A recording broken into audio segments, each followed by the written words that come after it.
When it comes to real estate, the best deals go to the buyers with the sharpest negotiating skills. How do you haggle like a pro? Let's find out on What Works Now. AOL Real Estate, helping you find out what works now. These days, buyers have the upper hand in real estate transactions, but don't expect sellers to accept just any offer. You still need to do your homework and determine a fair market value for a property. But if you're savvy, you should be able to get some extras included in the deal. Let's see what the professionals have to say. Your first step is to do some market research. Given that we're in a buyer's market, buyers typically don't pay the asking price. That's usually just a starting point. So when negotiating the price of a property, you don't just want to go in and offer 10 to 15% of the purchase price. You want to do a comparable search and find out what the true value of the property is, and then work up or down from that number. Typically, you would hire a real estate agent to help you with that.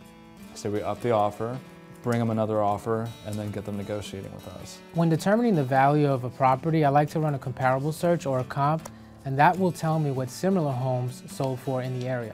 I also check the list to sales ratio to determine the value of the property, and what that does, it gives me the ratio between what a property was initially listed for and what it ultimately sold for. Is it acceptable for a buyer to come in with a really low first offer? Well, in this buyer's market, you can certainly come in with a low offer. The only thing you want to keep in mind is that there is a risk that the seller may be offended by the low offer and refuse to counteroffer. So let's go see the first property. Sure, let's go. Next on the negotiating table, the sales contract. So as you know, we're in a buyer's market right now, so the sales contract is definitely going to be negotiable. So what we're going to do is put in a couple of contingencies into the contract to protect you. The first thing I like to include is an inspection contingency, because if the property has a lot of damage and needs a lot of repair, the buyer may not want to buy the home. But what if the buyer doesn't want to give up on the property? Well, we can always ask the seller to make the repairs, and if not, we can also ask them to give us a credit off the purchase price. Okay, that makes me feel better. So another contingency I like to include in a contract is an appraisal contingency, and what that allows a buyer to do is to cancel a contract in the event that the bank's appraisal comes in lower than the purchase price. Because at the end of the day, if you can't get a mortgage, you can't buy the house. So we definitely want the appraisal contingency in the contract. So I don't have to walk away from the deal, right? If the appraisal comes back and it's $20,000 too high, I could just ask for a 20 grand discount. Absolutely. The buyer can always ask for a discount if the appraisal comes in too low. So another contingency that I really like to include in a contract is a mortgage financing contingency. And what that would allow a buyer to do is to cancel the contract in the event they're unable to obtain a mortgage. Lastly, given the current climate, there are a few more categories that are open to negotiation.